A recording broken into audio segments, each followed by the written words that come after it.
নমস্কার বন্ধুরা, great Indian food with বাসন্তী চ্যানেলে আপনাদের সবাইকে স্বাগত জানাই। অন্য দিনের মতন আজও আমি একটা নতুন রেসিপি নিয়ে আপনাদের সামনে হাজির হয়েছি। আজকে আমার রেসিপি হচ্ছে গাটি কচু দিয়ে ইলিশ মাছের মাথা দিয়ে একটা রেসিপি। তাহলে আসুন এই রেসিপি শুরু করা যাক। প্রথমে আমি আপনাদের দেখিয়ে দিচ্ছি এই গাটি কচুগুলো কত সহজে ছুলে নেওয়া যায়। এই দেখুন কত সহজে ছুলে নেওয়া যায়।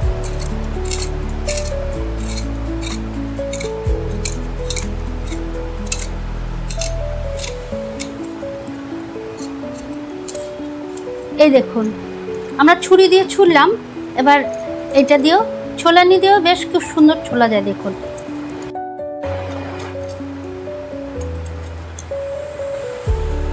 মিডিল দিয়ে এখন দুটো করে কেটে নেব। আর একটা দেখিয়ে দিচ্ছি।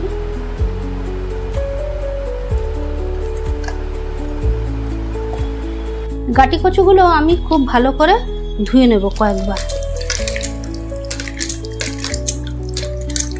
আপনারা এইভাবে যদি একটুখানি এরকম রোগড়ে যদি ধোন তাহলে দেখবেন অনেক লালা বা নোংরা বেরিয়ে যাচ্ছে। সেই কারণেই আমি এই ধোয়াটা দেখাচ্ছি আপনাদের। এই গাটি কচুগুলো কিন্তু অনেকবার ধুয়ে নেবেন, 3-4 বার জল দিয়ে ভালো করে ধুয়ে নেবেন। এই দেখুন কত নোংরা বেরিয়েছে। এই গাটি কচু সিদ্ধ করতে বসিয়ে দিয়েছি, এর মধ্যে আমি কিছুটা নুন দিয়ে দেবো।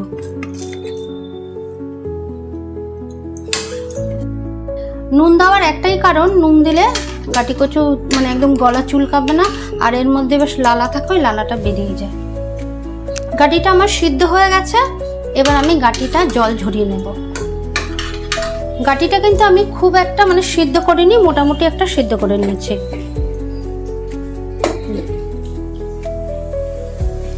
কড়াইটা আমার গরম হয়ে গেছে, এবার আমি তেল দিয়ে দেব।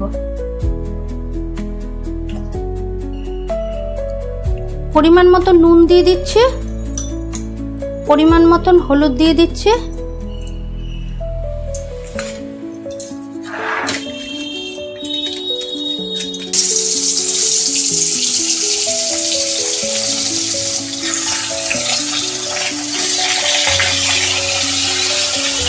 ইলিশ মাছের মাথা আর লেজ আমার ভাজা হয়ে গেছে, এবার আমি তুলে রাখবো, এই প্লেটে তুলে রাখবো।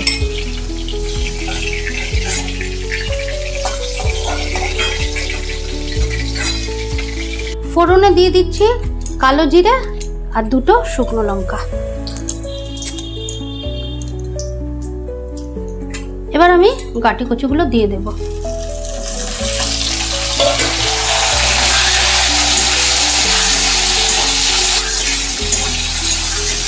গাটি কচুর মধ্যে দিয়ে দেবো পরিমাণ মতো হলুদ আর পরিমাণ মতো নুন।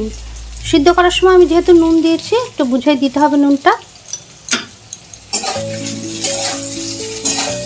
একটু লাল লাল করে ভেজে নেব।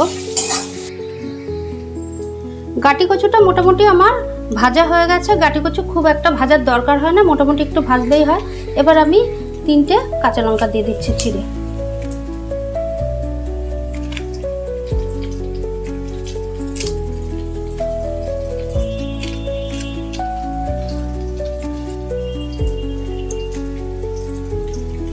এবার এতে পড়ে যাচ্ছে শুকনো লঙ্কা।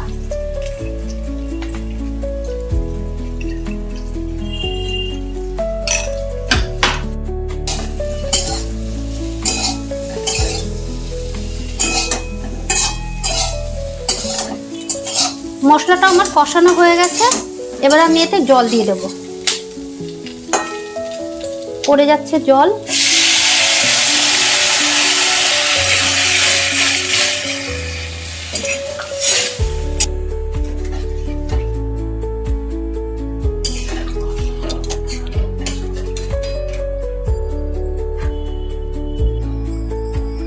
এবার এতে পড়ে যাচ্ছে ইলিশ মাছের মাথা আর লেজ।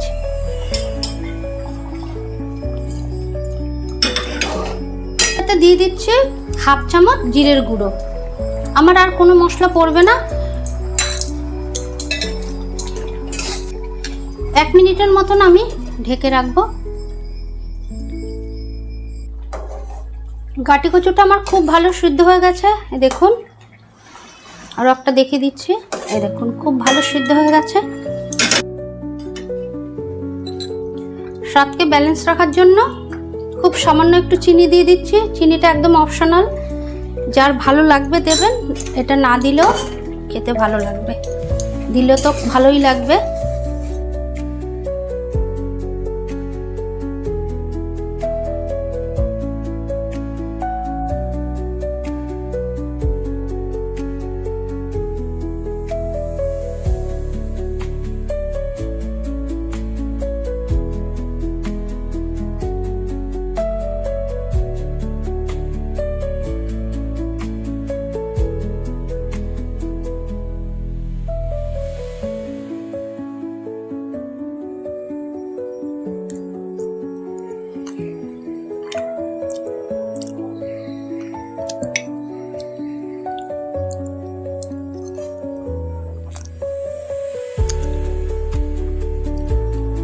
ভালোই হয়েছে, গাঠিকচুর তরকারিটা খুবই ভালো হয়েছে।